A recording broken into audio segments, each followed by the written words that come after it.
You are watching the press preview, a first look at what's on the front pages as they arrive. It's time to see what's making the headlines with columnist at the Article, Miraj, and Allison Morris, columnist at the Belfast Telegraph. They'll be both with us from now until just before midnight. So let's see what's on some of those front pages now. Well, according to the Financial Times, Boris Johnson will next week offer pay rises averaging around 5% to millions of public sector workers. The front page of The Times leads with a report about Rishi Sunak accusing his Conservative Party leadership opponents, Penny Mordaunt and Liz Truss, of being irresponsible and dishonest about tax cuts. Liz tax boost for families. The Daily Mail leads with a report that families would be offered a tax break of up to £2,500 under plans being considered by Liz Truss. On the front of the Telegraph, a report that candidate Penny Mordaunt insists her record in government shows she is ready to become Prime Minister. The Express leads with a message from Boris Johnson that whoever becomes the next Prime Minister must finish the job on Brexit. The front of The Guardian focuses on the rising temperatures, reporting a warning from an expert that thousands of people could die in the coming heat wave. Meltdown is the headline on the Mirror's front page, leading with the Met Office's first ever red heat warning. The Eye also leads on the hot weather, reporting on the national emergency declared after the UK's first red extreme heat warning. And the front page of the Daily Star contains a report that warmer weather could soon bring great white sharks to Britain. And a reminder that by scanning the QR code you'll see on screen during the programme, you can check out the front pages of tomorrow's newspapers while you watch us. And we are joined tonight by Miraj and Allison Morris. Welcome to you both. Good to see you. Let's start with the Eye and the weather. 40-degree alert, Ali. Yes, it's serious, Gillian, and clearly the Met Office issued a red alert. This is serious and unprecedented, and people should take great care, particularly the very young and the elderly who are more vulnerable to extreme heat. But even able-bodied, fit people need to be careful. We have to be mindful of how much time we spend during the day outside at the peak of the heat, and take things a little bit more slowly and make sure that we're well hydrated. But there's a deeper issue as well here, which is what do we do about our decarbonisation pathway? There's been a lot of talk about, even in the Tory leadership, which we may come to, about net zero targets and 2050 and all this sort of stuff. And you know that last year we saw these big flash floods in Greece, fires in Greece. We saw flash floods in Belgium and the Netherlands leading to loss of life. And this could potentially be here to come now. I mean, this is like here to stay. And then we've got to also look at the resilience of our national infrastructure in this. We've got railway lines potentially going to be buckling in the heat. So there are serious problems to consider. And that all is against the backdrop at the moment of an energy security crisis where unfortunately it looks like some of our decarbonisation targets will have to be subdued whilst we deal with a more immediate problem of keeping the lights on. This is certainly evidence for the climate change doubters, Allison, isn't it? I mean, we're hearing that this would be the first time that we would actually have this warning at this level. First time ever, record-breaking temperatures of 40 degrees plus potentially. Yeah, and I mean, it's if we needed more evidence, you know, as Ali said, in the past few years, we've seen examples of really extreme weather all over the world and the problems that causes, you know, specifically to people who live near coast, specifically to people who live in land which is susceptible to flooding or to extreme heat. And while, you know, I've worked in newspapers for over 20 years, and I guarantee you there'll be lots of pictures inside the tabloids of, you know, people sunbathing and, you know, trying to keep cool and barbecuing and making it all look great fun. But it's dangerous. It's dangerous for babies. It's dangerous for elderly people. I really feel for anyone who has to work outside and that kind of heat. In Northern Ireland, we've had a very Irish summer. It's basically rained for most of the summer here. But we're saying that there's going to be, you know, temperatures of 30 degrees, which is slightly cooler, but still very uncomfortable. So, yeah, I mean, I do think that the warnings are there. And interestingly, as part of the Tory leadership, we're hearing people, some of the candidates talking about stepping back from a lot of those sort of green environmental issues and removing the obligations on businesses and the green tax levy and all sorts of other things. So you wonder how seriously, are the politicians actually taking this?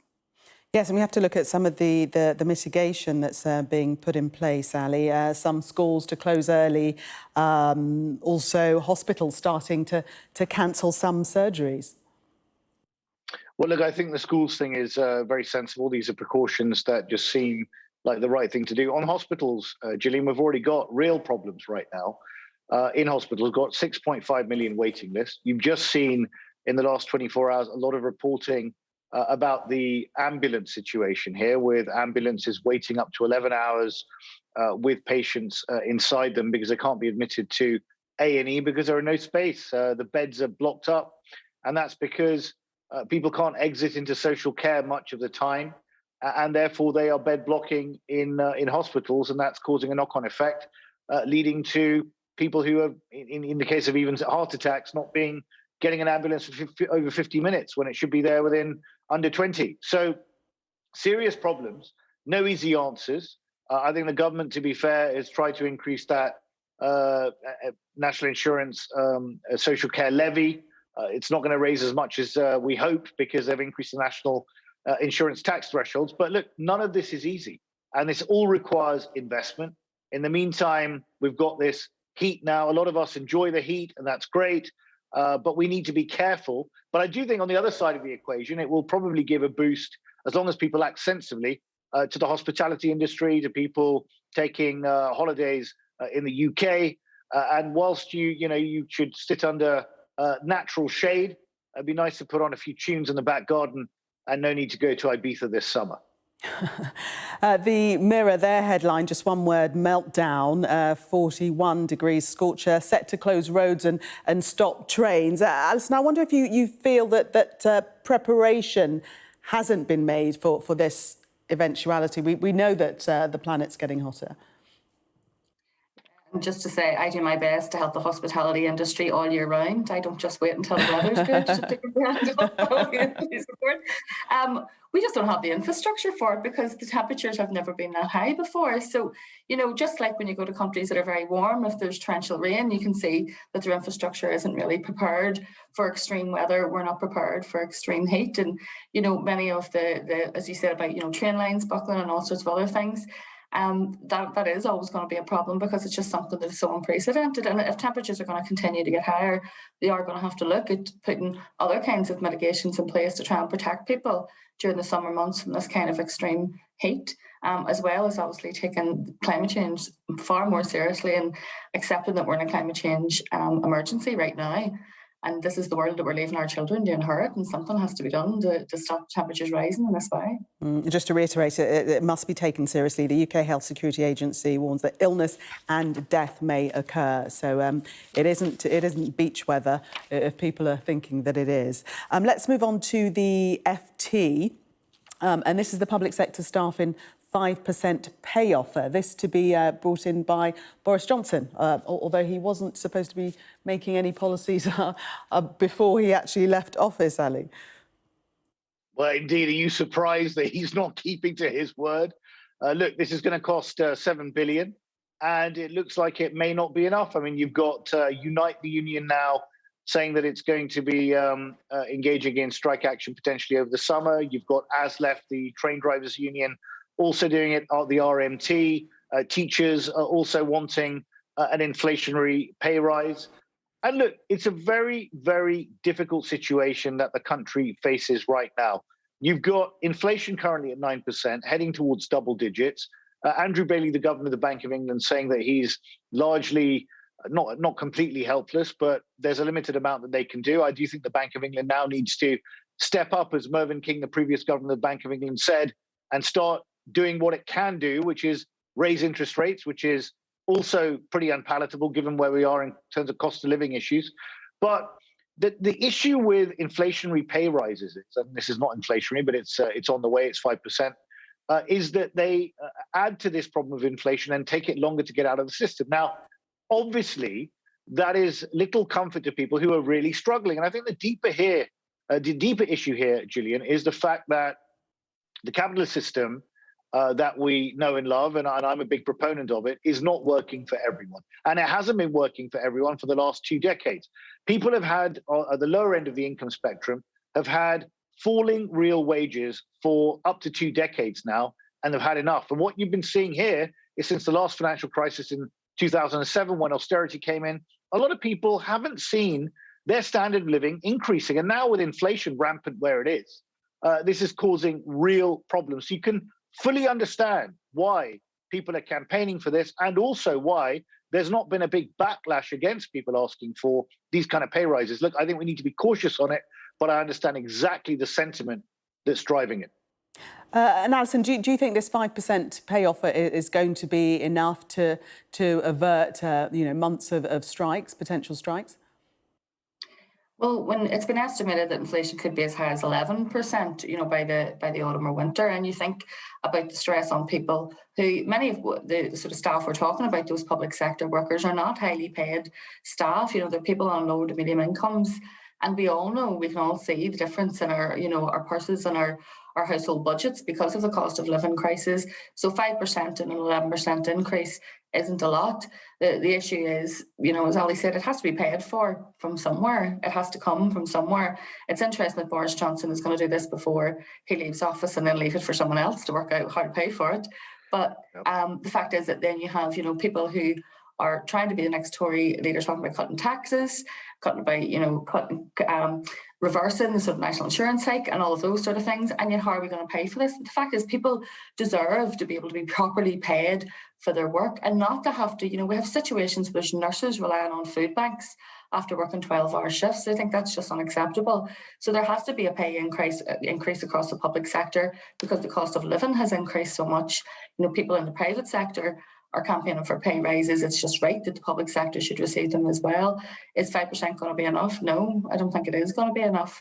But at the same time too, I think that the unions have to negotiate in good faith, and I think that the government also has to negotiate in good faith. Interesting, as you say, who will be the next bod to sort out how it's all paid for. Alison and Ali, for the moment, thank you. We're going to take a break, and coming up, Boris Johnson's message to the next Prime Minister to finish the job on Brexit.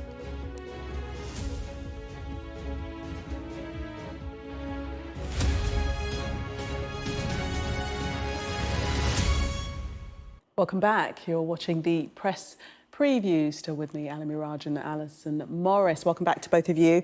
Let us have a look at the Daily Express, Ali. And they're suggesting that Boris Johnson says his successor must finish the Brexit job and protect his legacy on Ukraine. That's his message to his successor. And it goes on and says he will keep a beady eye. Well, indeed, because he's made such a cat-handed job of completing the job himself.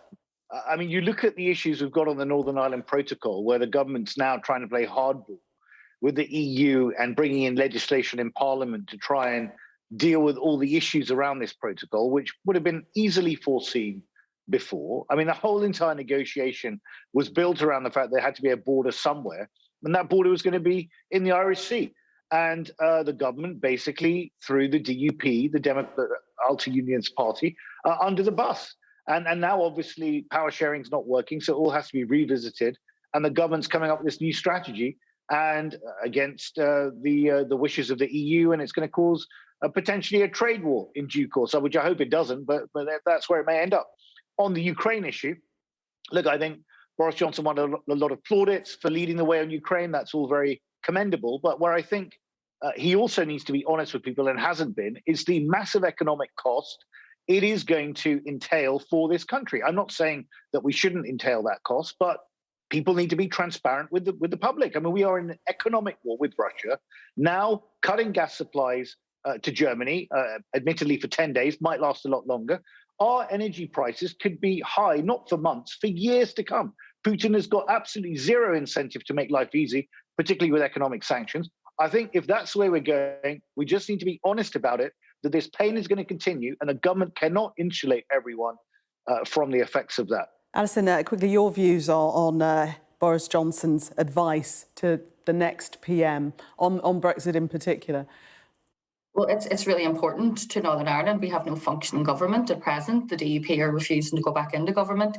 So they'll be hoping for someone like Liz Truss, who's going to push ahead with the protocol bill, which is incredibly controversial and wipes out large aspects of the agreement with the EU, rather than maybe someone like Rishi Sunak, who we were told was sceptical of it and obviously nervous that the fact that we're in a cost of living crisis, this could cause a trade war. But all of this, is being watched very closely on, of this side of the Irish Sea, because what happens with the next PM in terms of the protocol is crucial to how things progress here, both in terms of trade because of Brexit, but also in terms of how our government functions.